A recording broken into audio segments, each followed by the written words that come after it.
The Grand Theft Auto games is a series that always strives to be better than the last. But one particular aspect it's been back and forth with in the long years since Grand Theft Auto 3 was released is interiors. Some games will have a vast range of different interiors to discover and explore, whereas others will find themselves lacking in comparison. With Grand Theft Auto Online's A Safe House in the Hills DLC coming out recently, and what with Grand Theft Auto 6 being a game that doesn't exist, it got me thinking a lot about the interiors in Grand Theft Auto games and how, quite frankly, the ball was dropped when it came to the later game in the series. Interiors in Grand Theft Auto games play a much bigger role than most players may realise. They help shape how alive the game world feels. When you can actually step inside certain buildings, it is able to transform the game from just being a big open world into a believable, functioning world. Players love to roam around, discovering hidden rooms, Easter eggs, and unique spaces that make the world feel just that more richer, and there are certain GTA games that excel quite well at this.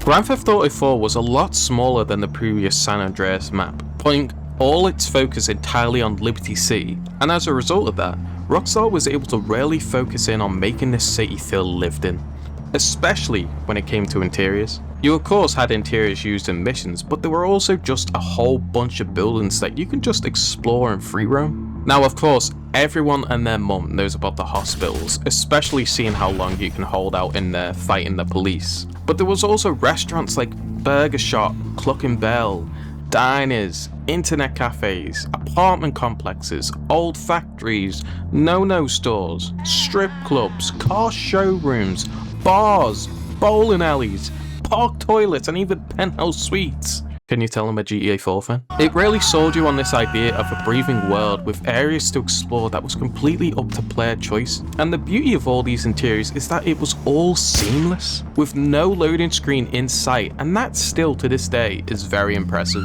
Though you really are teasing me here, Rockstar, being able to go into the storage room of Comrade's bar, but not the actual bar. I want to see how Mickey's doing. Glass of water. Glass of water. Grand Theft Auto San Andreas also had a whole assortment of interiors too, even more varied with the amount of customization the game offered with clothing, tattoos, and gyms. One of my most fondest memories of San Andreas has to be exploring what was dubbed Blue Hell with all of the extra interiors, though I won't open those kind of worms now, because that could be a whole video in itself. And let us not forget Vice City Stories and its Empire business, because each option of those ventures included different interiors for all of them. There are of course some GTAs that don't put much effort into interiors though.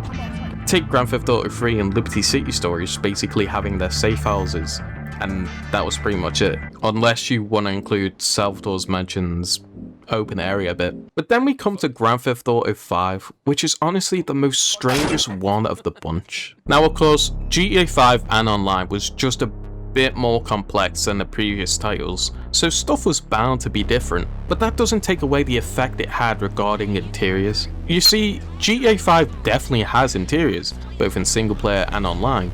It's just that they are so lackluster compared to other entries in the series, with most interiors being for one mission only and you can't access them again, and it's even worse in multiplayer. Other GTAs are guilty of this too, but GTA 5 was the biggest sinner. You got the Life Invader building which you can't enter, a whole load of these small banks, the Los Santos Police Department, the arena, and no, Arena Wars doesn't count, the safe houses from single player.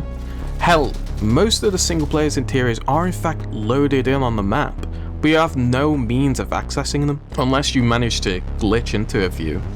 But a good few of those glitches have been patched. Hell, the Garment Factory's interior is spawned in on the world, but once you buy the place in online, it deloads and is replaced by just a loading screen door, which it even ends up affecting the cutscene on the Fleecer job heist. Don't get clingy. Oh my god, now he's gaslighting me into thinking, oh. And with the interiors you can access, they really just aren't interesting areas to explore, especially considering how empty they feel. The stores only really exist to buy snacks, and even then, you can just pick up free ones from businesses anyway. The Pacific Standard Bank is enterable but has no sign of life here, and a few hallways at the airport hangars are accessible, but that's all they are really. The most interesting area to go out of your way to maybe explore is the mineshaft. The only one that has any value and is filled with things to do is the casino.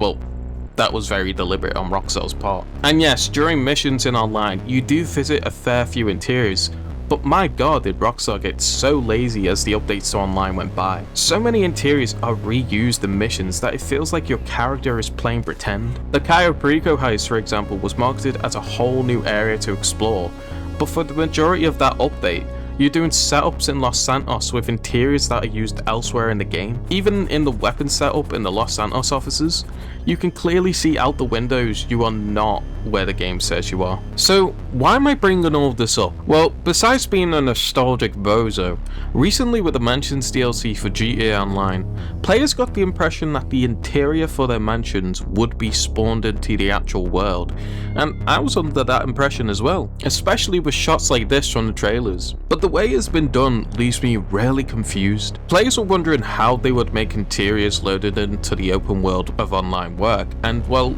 they aren't. The whole mansion, including its exterior, is its interior behind the infamous loading screen. You can actually get into the outside of mansions in free roam, and the whole place has shutters on the windows. There's no looking in unless you're loaded into your mansion. And walking into your mansion is tied to your front gate. Being anywhere else in the exterior of your mansion gives you an option to load into your place. It's completely disconnected from the outside world that you can't even see other players roaming outside. You can't even climb the sides of your mansion back into the open world. You can actually get onto the bushes from the outside and then load yourself into your pocket mansion world, and when you do and walk off the bushes, it teleports you to your front gate. What's the point in having this trophy room being set up next to these glass panes if no one can see them unless I invite them to my mansion? If interiors were going to be like this, the exteriors should have just been made a shared experience to avoid confusion. I know this game is old, but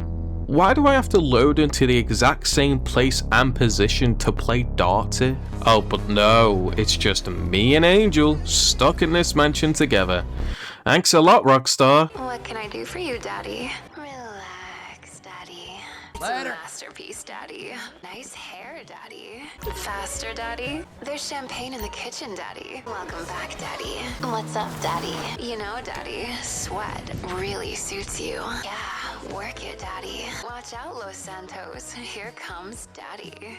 I rarely like Angel. Though with the initial idea of the mansion's interiors being loaded into the actual world, many people were theorizing about how interiors will work for Grand Theft Auto 6, and people expect it to be a lot more within the open world, which is a sound theory in my eyes, and it got me thinking about what GTA 6 needs to do with its interiors. From what we've seen officially and unofficially, interiors in GTA 6 have definitely improved over GTA 5, with trailers showing houses, stores, and nightclubs, and from the 2022 leaks, places like diners are in fact making a return. So I do hope with all of this that Grand Theft Auto 6 and its interiors are given the same level of treatment as the open world. Considering the map will be twice the size of GTA 5's map, time will tell what Rockstar will do. But judging from the reception of GTA 5's open world map being mostly taken up by hills and mountains, players don't just want bigger maps anymore, they are craving richer ones. They want cities and towns that feel lived in,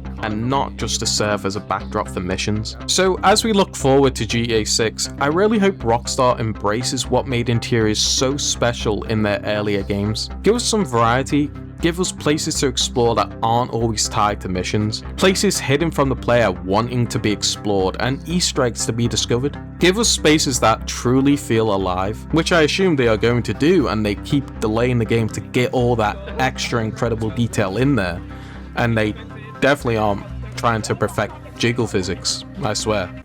No, I can't. We're too far away. This is a shit fucking gangster.